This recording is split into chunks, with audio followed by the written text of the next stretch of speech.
This add-on board lets a Raspberry Pi 5 handle multiple high-speed solid-state drives at once, turning it into a surprisingly capable storage node or compact server.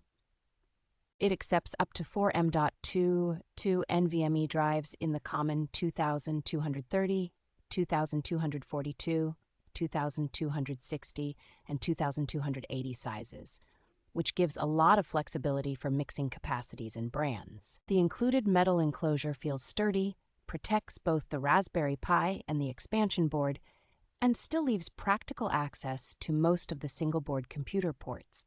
An active cooling solution is part of the kit, helping keep both the controller and the drives at reasonable temperatures during sustained transfers or heavy input-output workloads.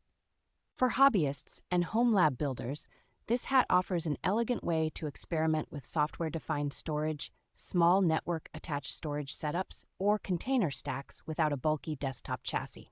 The package comes with the necessary adapter, flexible cables, and mounting hardware, so the physical assembly is straightforward for anyone comfortable working with single-board computers.